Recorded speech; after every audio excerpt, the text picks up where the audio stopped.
warahmatullahi wabarakatuh, and a very good morning. Salam Malaysia Menadi dan salam perpaduan to all respected guests, Honorable Professor Professor Emerita Datuk Dr. Asma Ismail, and then Honorable Prof Mushtak Al-Atabi, respected Prof Dr. Shibran Abdul Rahman, and respected Tuan Azrul Hamzah. Without further ado, I will invite Dr. Pamilia to proceed with the forum.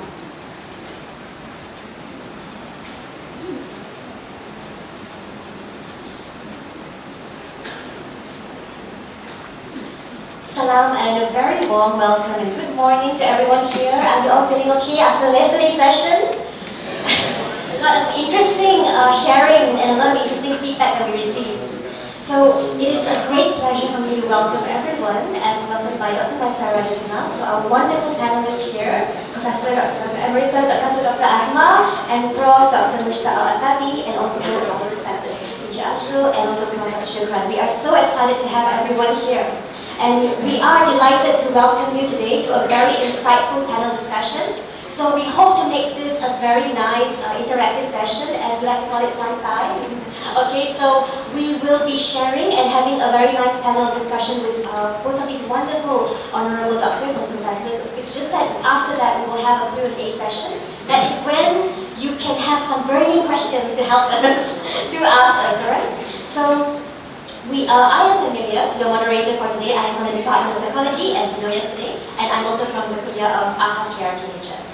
Now allow me to have a wonderful introduction here of a wonderful panelist. It's actually, I am so humbled, and it is deeply an honor to be sitting here together with these awesome, wonderful people. And I feel like, even when you read their profile, you feel like you're in awe, and you feel extremely deeply, very appreciated to be able to be given this wonderful opportunity to sit amongst them.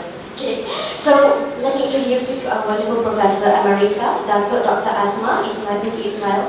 She's the immediate past president of the Academy of Sciences Malaysia and the immediate past science, technology and innovation advisor to the Prime Minister and to the country. She currently holds the positions of the Sina Chair for Medicine at IIUM, Pro-Chancellor at University College Mawib International, University Board Member for University Technology Malaysia, and she's also the Chair of the Planetary Health Action Plan for Malaysia. Prof. Emerita Dr. Asma received her Honorary Doctor of Science from the University of Glasgow, Honorary Degree Doctor of the University, Keele University, Honorary Doctorate in Literature from Kyoto University of Foreign Studies. My favorite part is, she is a woman of many firsts, including being the first female Vice Chancellor of University Science Islam Malaysia and USM, the first female Director General of Higher Education, the first female President of Academy of Sciences Malaysia, the first female to be appointed as the Chairperson of the NQA, and the first woman to be the National Science Advisor to the Prime Minister and to the country. And she was elected to the Academy of Sciences Malaysia in 2003, the Academy of Sciences for the Developing World in 2010, and the Islamic World Academy of Sciences 2016. And she was elected as an honorary member of the Iranian Academy of Medical Sciences in 2017. We're not done yet, by the way. Professor Emerita Dr. Asma Ismail has won many awards, including the prestigious Tokoh Akademik Negara or National Academic Laureate in 2022, Tokoh Sri Kandi National Award in 2018, and Tokoh Maulidur Rasul National Level in 2019. And other awards and recognitions include National Young Scientist Award, National Innovation Award, and she was named in January 2023 by Forbes Asia magazine as among the top 50 women, over 50 from Asia Pacific, that had reached new heights in contributing to the field of higher education, research and innovation. So we thank you so much for inspiring the next generation.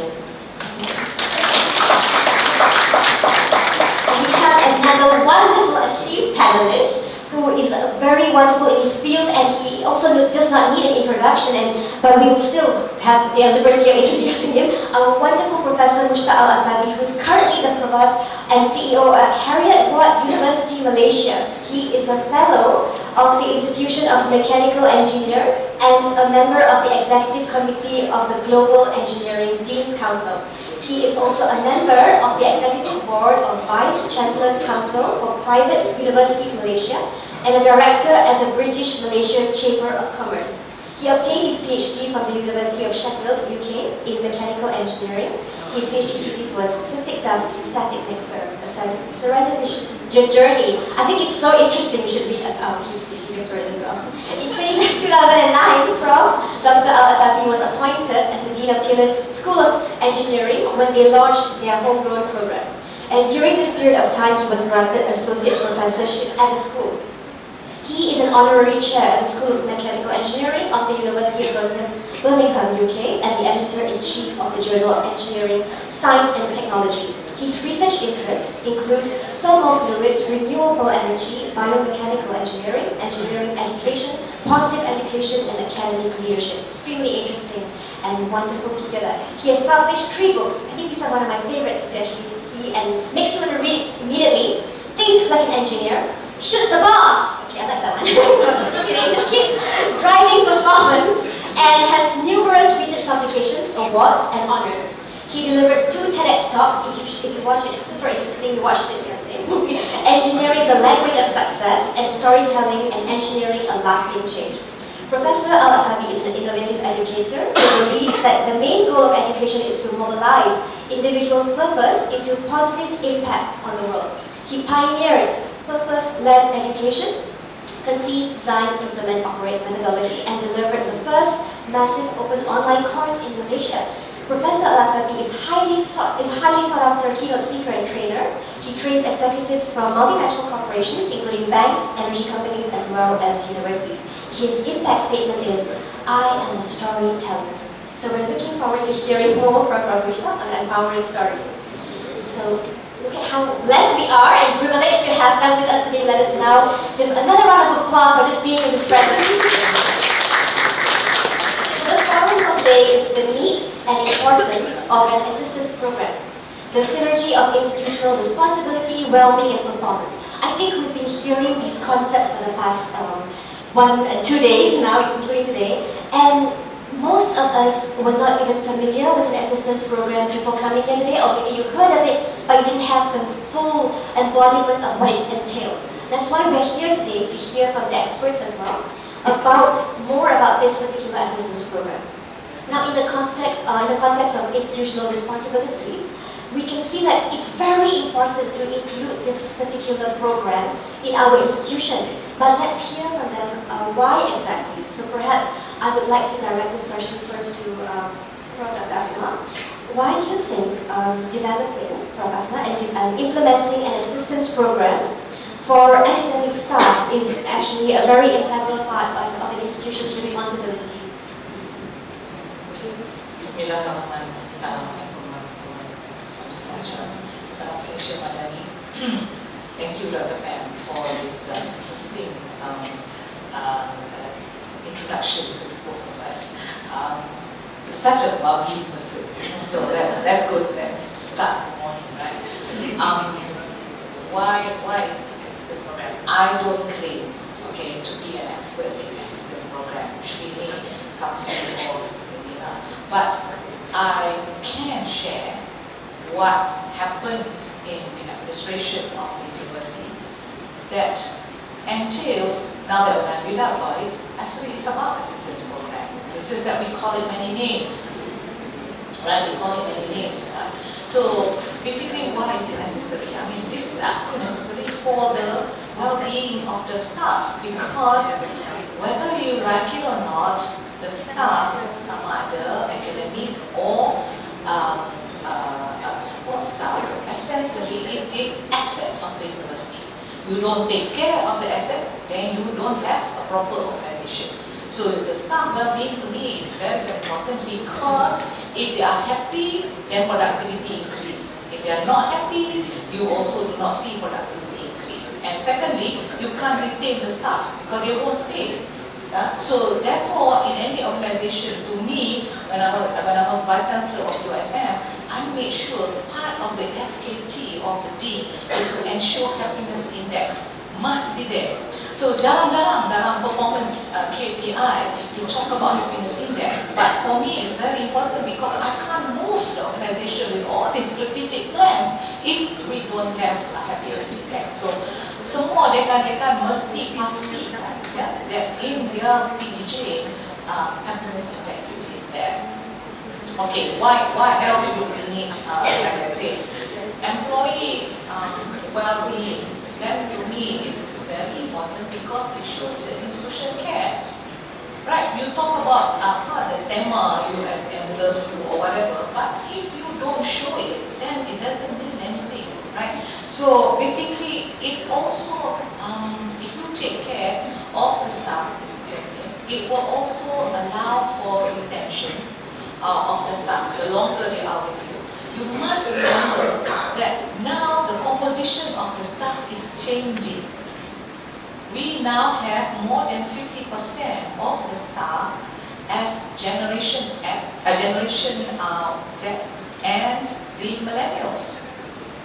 You know, this is about 27 sampai 40 something. So basically, they are different from the baby boomers like me, who is also dying out, and the current leaders of the university, which is Gen X. Gen X is anywhere up to 53 years of age, right? So basically, the thinking is different, everything is different. Gen Z and the millennials have no loyalty to the organization. But to the baby boomer, this is a problem. I see you guys as a problem because here we are taking care of you, professional development, bagi training, at the end of the day you still leave. Right? So, but the thing is, you have to remember, this is now the new generation. For them, it's not about loyalty, it's about experience. The more they have experience, the better off they are. Because now the employer want people with experience. They don't want people with asthma and only USM, only UC, only KPT. They don't want that. They want to see the more experience you have in your CV, the better off you are. The more experience you are, the more exposure you have. Right? And the more networking you have done. So these are the kind of things that's different now in the way we run the university.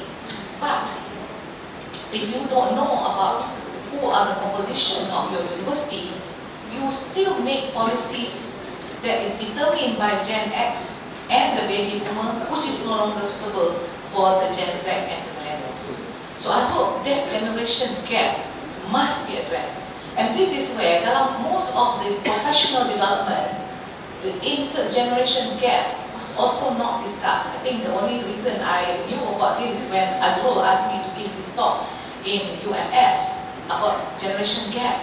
And that's when I realized, oh my God, there's a lot of problem in the university because of this generation gap. There's a lot of misunderstanding. Misunderstanding causes miscommunication, and that causes a lot of unhappiness. Alright? Because the Gen Z, they want tools of the trade, which is the computer.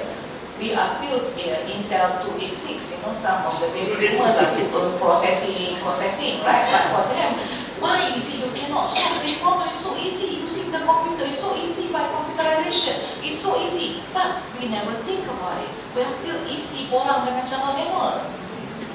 Betul tak? Right? This borang cara manual, why do we need now at this time where digitalization is the way forward? So these are the kind of things that make you unhappy lah. And then the computer pula bangsa jenis lama ya, right? Take some time, internet not there. So these are the kind of things I think if you want to make the staff to be happy, infrastructure all needs to be there. The environment that the staff is working also needs to be there, right? I call it environment alamiah, meaning to say keep it green. And it doesn't have to be expensive. This is the problem. People think that if you want to create a good working environment, it has to be expensively decorated and all that. Tak perlu. We have plants. Plants can turn you around. Please remember, from the medicine point of view, psychological point of view, the more green the pejabat, the better is the thinking. Right? You get better thinking if you see a lot of green. And there's so many things that you can do with the plants, and they're all cheap and all that. And sila you can also grow vegetables. Right? So, because right now, as the chair of Planetary Health Action Plan, this is the way forward, that you need to now keep green, and the plants will absorb all the CO2. Right? So if you have, instead of pokok biasa, why not you plant vegetables in the office? That's what they're doing now in Japan. I mean, if you go down into the office, they tanam rice again. Right? So they tanam rice so that they can see how they have vegetables and all that. And so in the evening, you just pick up your vegetables and then you go. So why can't we think about things like that? That is another concept, or concept of aqua farming, all of that. All that can also be done. And basically, you need to reduce stress. Why we need the system program? You need to reduce stress because of the KPI. And this is where we are now saying that the Ministry of Higher Education, we need to balance between KPI and KIP, key intangible performance, the values. Where is it? We talk about community engagement, and yet the kenaikan pangkat doesn't have community engagement as part of it, right? So basically, if it has, the marks are rather low. So now we need to balance that, because then we need to bring the university to the true north of the university, right? True north means we are here to be the pulse of the nation. So bottom line is that we have to do performance, yes, but you also have to do the intangibles, helping to be moving your knowledge generation, knowledge dissemination, and translation of knowledge to now be able to help people. And I also basically need to talk about why we need the assistance program because of equity and inclusion. I don't know how much more time. I just want to stress on this, right? Because equity and inclusion to me is important, because sometimes this is not even thought about. Diversity, equity, equality, inclusion. Sometimes it's just not there in our policy, because it's just not that we don't care, it's just not there as part and parcel of the policy. So basically, mental health and wellness program need to make sure that everybody in your well-being is taken care of. Like if you are in the private sector, equal pay for men and women is very important, because right now it's not equal pay, right? Thank God that we are in the public sector. Public sector is equal pay, but private sector, IPTS, there can be differences in the pay scale between a woman and yeah, very good, Heriot-Watt. But that's another thing. Mentorship program. When we talk about mentorship program, nowadays when we ask the professors, can you mentor the juniors? A lot of them say, that's too much wasting my time. I'm seeing this difference now. Before, during my time, it is normal for us to mentor the young, right? But now they're asking, what's in it for me? Wow, this is new. What's in it for me? What do you mean, what's in it for me? Well, if I want to mentor, they're taking me away from writing papers and in my lab, and I have to take care of them, and therefore I need an allowance. Wow, that's another thing that I didn't even think about. I need an allowance to mentor. The other thing is that now that we face the generation gap, we have a problem in the sense that the young is very technology savvy, and the old is not technology savvy but has the wisdom. Right? You need to combine both. You need to combine both. And therefore, in the setup of a mentorship program, you cannot have the young just stay the young, the old just stay the old. You have to have now a combination of both to close the generation gap. Then when the young and the old are working together, like for example, we want to do micro-credentials. Probably we'll talk about it. Micro-credentials. When the senior people hear about this, and you have to do whatever you need to do to create the micro-credential, they will not be interested. But they have the experience of what to teach the young one. They have seen the full view, end-to-end of that course in engineering. And so they know, in year 1, this is what we need to teach. Year 2, this is what we need. 3, 4, they know. But if you have a young PhD just come back and ask to teach, they will teach the student like they were having their PhD Bible. You understand? So we need that wisdom. So this is where we need to bring, especially dalam projects like micro-credential, bring them together so that now they can, the young can do the savviness of the digitalization, and the senior have the wisdom to decide which one. And together we will fly. So I think that is among the other things. But I also want to talk about something a little bit more serious. Why we need assistance program? Because we need support for victims of harassment and discrimination. Usually-nya tak pernah bercakap tentang perkara ni, but we need to talk about it because it's happening, alright? Sexual harassment in the workplace is happening among the lecturers and among the students, among the lecturers and the postgraduate students, in the hospital, among the doctors and the masters of medicine, and all kinds of things is possible to happen. Where's the support? Where is the one that is going to be able to help? So these are the kind of things, not just counselors, you need special people for those with sexual harassment and discrimination. So this is why I say among other things that need to be there. And also the work policies, workplace policy for gender equity, is it there? Like for example, in an institution, did you ask the question whether the women have a breastfeeding area? Benda ni penting tak dalam strategic plan of the university? Tak ada kan? InsyaAllah it will not be there in any university in strategic plan. And yet that's important for staff well-being. And especially that's why I said data is so important so that you know how many percent of the people in your institution are women and how many percent are they men. And what is their age group? Are they in the reproductive stage? So if they are, this is penyakit buatan orang, betul tak? Salah siapa? Perempuan, laki-laki lah. So borderline, you know what I'm trying to say, when they are pregnant, they have babies and all that, where is the work policy for mother paternity leave or mother's leave, how long do they get, and when they come back to work, is there a breastfeeding area that is WHO principle, not just any stupid place, but a room, small room enough, with one refrigerator, aircon, the room must be aircon with a chair, and so that the woman can now pump the milk and keep the milk in the fridge. Otherwise, the milk will be with the pantry and people will be taking the milk with their coffee, right? So this kind of thing cannot happen. So that's why, but you know, Mushtak, all it takes is very simple. One order from the Vice Chancellor to say from now on every PTJ must have this room, right? That's it. Overnight is done.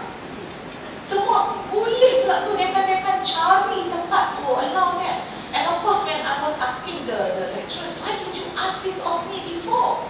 Because they say, oh kami ada bilik. So no problem. We can pump the milk in our own room. Oh hello, are you the only women in the university? What about the clerks? What about the makcik cleaners? Are they not women as well? Why can't you think about them as well?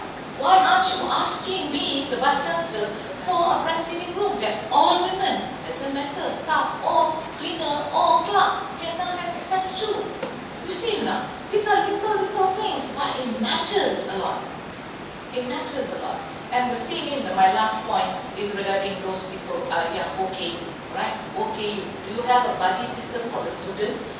You know, like USM, we have a buddy system that the students, there will be a group of student volunteers who will pick up the OKU, and then we have a van, the OKU van, you know, with the lift, you know, to have them, and then send to the university. And then this buddy will be with the guy for the whole day, and then the next day another buddy also. So, and then the infrastructure was the dorm. Taken care of. That means all the OKU will be on the ground floor. You don't have to go up the elevator, and all the rooms on the ground floor are renovated to take care that the bathroom and all that will be different, right? And all classroom, all access to the PTJs, all must be. Again, a simple rule for happiness index of student, happiness index of OKU, happiness index of women, happiness index of everyone. So I'll stop there now. So as to why I think assistance program, it can come in many ways, it can come in many names, but whatever is very important to start with. Thank you so much, Prof. Asma. I think we have gained a lot of insight from that. We can see that one of the common denominators there is that for productivity and for retention rate, we definitely need to take care of not just the organizational well-being, but also staff well-being, and you can see all the little details. It's very true what you said about sometimes people may not think about certain aspects because it doesn't affect them, but they forget that it affects others, and to think of it holistically in that way. I would like to also ask Prof. Mushtak, maybe from the standpoint of, in your opinion, you can also comment on the academic and also employee well-being, but perhaps you could also share with us regarding the student assistance program. Why would that be important in your institution? Yes, thank you. First of all, I want to say that I agree with everything that Datuk Asma said. But I have one or two questions for you. First of all, who is here see himself or herself as an educator? Raise your hand. Educator.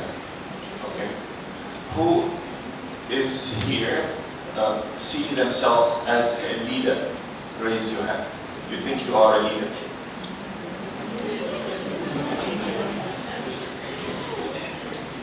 Okay, very good. Thank you very much. This is very important. I also wanted to just say something about Heriot-Watt because it's really important that you know. Heriot-Watt University was established in 1821, and in 1869 we were the first university in the United Kingdom to admit women. 23 years before this was made a legal requirement. Before Cambridge, before Oxford, we take it for granted now that women can go to university, can vote, can own property. This was not necessarily the case throughout the human history, and it needed people to make that decision. And I'm absolutely proud of our university because we have always been an empowerer of not only women but those people who don't have access to education. And I just want to say I totally agree with Dr. Asma about the policy. You know, things has to be mandated by policy, otherwise people will forget. So for example, at Heriot-Watt University, there's no appointment committee, there's no panel to interview any new job that does not have at least a woman on it. If it doesn't have a woman, we can't run the interview. It's not valid within our system.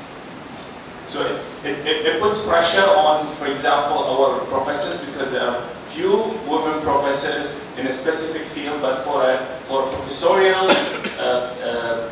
appointment, you will need a woman professor to be there. It's a requirement, otherwise we can't run it. And if we can't have a woman professor within, we have to go to another university and get that. And I think that makes it, and now, because after you repeat it long enough, it becomes a habit. But in the beginning, it has to be mandated by policy. So that's also very important to mention.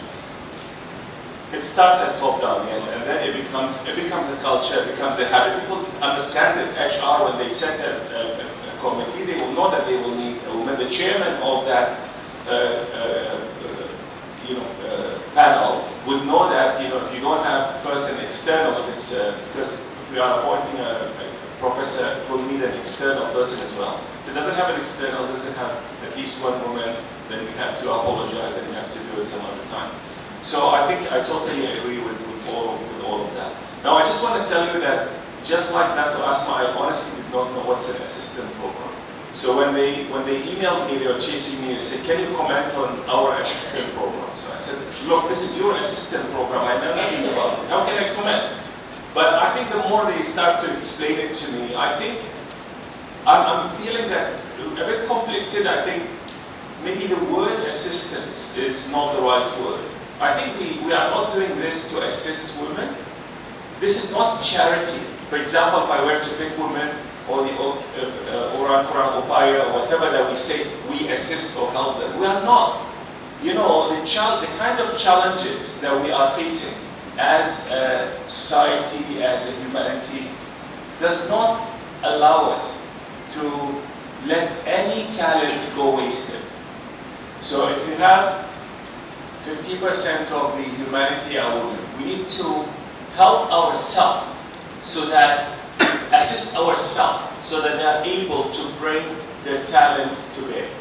If this talent is, you know, owned by a person who is with disability, but that person could be Stephen Hawking, right? So we need to help ourselves by enabling that person with disability to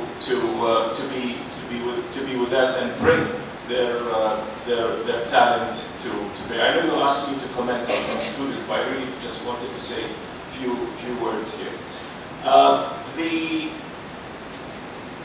moment we are living now is a very special moment. I'm actually very excited to be alive, despite all the challenges we face, and I'm very excited to be in higher education. In education in general, but specifically in higher education. Because of the challenges that we are facing with artificial intelligence, where most of the, the way, okay, let me just go back one step. When I ask a lecturer or an academic why you want to become, or why you became a lecturer, 95% of the time they say, I want to share my knowledge. Now, this is a moment in time where no one is interested in your knowledge. And as we move on, we will have less and less interest in the knowledge that people will bring, because there are other ways to acquire knowledge. But what will we be interested in is your mentorship, your wisdom. People will be sending their kids to universities not to acquire knowledge about thermodynamics and physics, and that will be really secondary. They will be sending them to places where their children will be able to build positive habits that will prepare them for the future, not only for employability, but to succeed in life and flourish. And the interesting moment that we have, and I want you to have this metaphor in your mind. In the circus, when someone is, is hanging on this, I don't know what you call it, but basically you hang, you hold it like that, and then in order for you to move to the other thing that's swinging, you need to let go of the one that you're having. As academics, as people in higher education, as leaders, I actually would like to believe that is this the academic leadership? Is this the leadership academy of the country? Is it? AKEPT is the leadership academy. I'm not mistaken, right? I'm not the wrong place. Okay, so I assume everyone here chose to be here because they are leaders, or they have the potential for leadership. Yeah? So leadership is not being the Vice Chancellor or the Prime Minister. Leadership is the ability, having a goal, the ability to have initiative, to go for that goal, and also being responsible for the consequences. So when you make a decision and things go wrong, if you are willing to take the responsibility, you are a leader. If you are a clerk or a Vice Chancellor or a professor, it makes no difference. So I think now, this is the time for us to let go of the paradigm of we are providers of knowledge and move into a new paradigm that we are builders of human beings. And these are our youth. They are the future of our country. And I don't see the work that we do as a work to assist our students or our staff. This is the work that we do to assist ourselves as a community and as a country as well. The barrier to knowledge has changed throughout history. In the past, books used to be written by hand. So if you want to learn, you go to a church or to a mosque where someone will read from a book, because that person has book. Books used to be tied with chains because they are so expensive and so valuable. So and then someone will read it for you, and that's actually where we get the lecture, mode from, because you need someone to stand and read the book for you. Then we had the printing press. The books became much cheaper. So the barrier to knowledge became, can you read and write or not? So those who can read can go and buy a book, steal a book, borrow a book, and learn on their own. Then, when we had the internet, the barrier to having access to all of the world knowledge was, do you have access to the internet and do you have a device to access the internet or not? We used to call this the digital divide. Now I think many of us, majority of people around the world, including people who are considered poor, they do have some form of access to the internet. So what is the final, the ultimate barrier or divide to accessing knowledge? Now the knowledge is available, it's available for free, it's available everywhere. How many of you are parents here? Raise your hand, please. Okay. When your children are online, are they learning nuclear physics? No, they're not. Really? But the nuclear physics information is all available. They are most likely, my children also, they don't learn nuclear physics, just like your kids. Most likely they are either chatting with friends, playing computer games, and so why? Why they are doing that? Because the ultimate, the last divide is the motivational divide. And until and unless we see our role as leaders as to bridge the motivational divide. So if you are a mother or a father, you could force your child to learn, that's fine, but ultimately you want them to learn, to go choose to learn on their own. So that's, you want them to be motivated.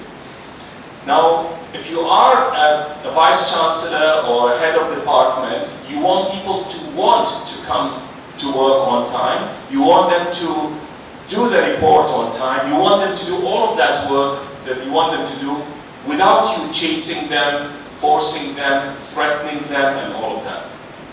And likewise, as academics, as teachers, we want people to do things because they are motivated. If you are the government, you want people to vote, to obey the law because they are motivated to do this, not just because they fear the punishment. So, what is the one thing that will motivate us? It's one word: purpose. If we know why we need to do anything, and we agree with that why, then we have a sense of purpose, and then we are able to work with this. So personally, I see that the ultimate responsibility of all of us as leaders is to build purpose-driven leaders in ourselves, to build purpose-driven organizations in our organizations. So now I can talk to you a little bit about what we do, what we have done at Heriot-Watt, and I shall stop. So when I became the provost at Heriot-Watt, I was like thinking, what is going on? It was almost like a growth moment for me because I was reflecting on my own journey as an educator. 20 years ago, when I go to an open day and I see parents and students, they usually have a question. Well, sir, I've done physics and math, I'm interested in engineering. I don't know whether to do chemical engineering or mechanical engineering or electrical engineering. So I have a very engaging, conversation with them about what engineering discipline to choose. Now I go to a room like this, and I ask, as students and parents at open day, and I ask, who is here does not know what to do next? 95% of the hands go up. Now these are kids. Some of them have straight A's in SPM. They are not like kids with weak results. They have done their parts. They have done very well, but they don't know what to do next. So I thought, what if we ask people not what course they want to do, but what impact do they want to have on the world? And that was really where we started thinking of having everyone of our community, whether you are staff or a student, to start your journey with us by articulating what we call an impact statement. So the impact statement has two parts to it. The first part is the I am statement, which is a statement of what is your superpower. So my I am statement, if you remember, if you were paying attention, it's I am a storyteller. And the second part is your purpose. So I'll tell you my purpose. My purpose is to inspire others to tell more empowering stories about themselves and about the world we live in.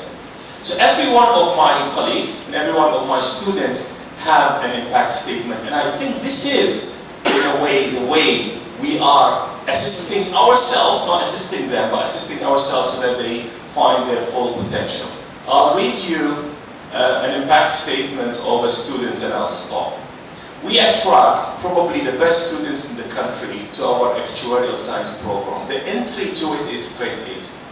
If you don't have straight A's, and the A in math is non-negotiable. B in math, there's no way on earth that will allow you in. Very, very smart kids. I asked them, why are you doing actuarial science? And the answer always something like that. Well, I like math, and my mother said you can make a lot of money as an actuary. Oh yes, your mother also said the same thing. It's actually exactly the same thing.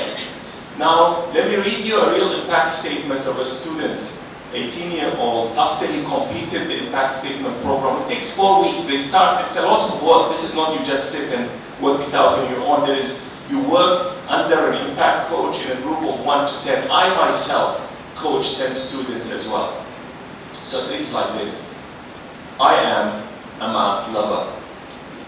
My purpose is to use my mastery for math to reduce complexity for others when they need it the most. I am an actuary. Until now, when I read this, I really have goosebumps. I read this to the president of IFOA, which is the Institute and Faculty of Actuaries that regulates the practice of the profession. And that person was blown away. He said that kid was able to explain what actuaries do better than fellows of the Institute and Faculty of Actuaries. So I think all of us need to assist ourselves, assist our organizations, assist our community, assist our country by actually helping other people find their purpose and learn about their superpowers. Thank you. Thank you so much, Prof. Mushtak. I'm already trying to craft my impact statement. So it's very empowering. I think that's such a great reminder, something that we can definitely take home as a take-home message as well for you to implement in your universities. That's what it's all about actually today, for us to be able to gain a lot of knowledge from this and also to be able to, as you're listening to this forum, I hope you're imagining also, how can I implement this in our place? How can I take this message back and inspire others as well? When we come to the next part of our particular discussion, we may ask, how do you think, maybe this question can be for Prof. Dr. Asma, how do you think we can evaluate the condition of well-being and also the whole organization's well-being? Perhaps, you mentioned happiness index. Is there any other ways we can have a kind of, to be able to measure the impact of this structured, mandated policy? If there's any way we can measure it so that we have a little bit of a number or have a little bit of an impact evaluation. Okay, thank you very much.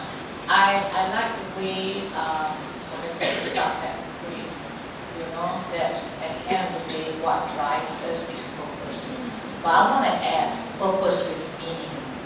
I think what drives me more is not just simply purpose, but the purpose with meaning. Then that way, it drives me to get up in the morning, because nobody will now tell me what to do, because I want to do it because it has meaning for me, right, to make a difference, or whatever the meaning for anyone of you. And I'm very glad to know about the fact that you need to have a woman in the interview. But unfortunately, there's only 37% of women who are professors in this country, both at Pamilia and IIUM, because of the linking pipeline. We have 50-50, this is data from me. We have 50-50 of women and men entering the universities, both at PTA and IIUM. But because of the leaky pipeline, the work-life balance, they can't handle the work-life balance, many women left. And basically, or they remain as associate professor, but they never get to professorship. So that is why even at academic science, I face the problem because, only 37% women are professors at the end of the day, and how many of them are in the sciences, and out of that, only the top 10% can be the fellows of the academy. So we have only about 22% of women as fellows of the academy. But the thing is, having a woman there is also a double-edged sword. One, it has always been said that women in the organization or on the board will always make the organization go better. But that woman also has to be trained. Because if the woman comes from the level where I have to work very hard, then you work very hard as well. Why should I help you? It's a different kind. Because when the woman gets to be at the top, sometimes they behave worse than the man. So, and at the end of the day, when I was the Vice Chancellor, I would ask, more than 70% of women are now in the universities. And yet the student leader, the number one among the student leader, is a man. So I say, if all women were voting for the woman, then the woman will be the student leader. But most of the women are voting for the man, and that's why at the end of the day you see these differences. Yeah. So a lot of the times people say the one who brings down women are the women themselves. So I hate to say this, but sometimes this is the kind of awareness that wanita needs to also have. That success is about nurturing more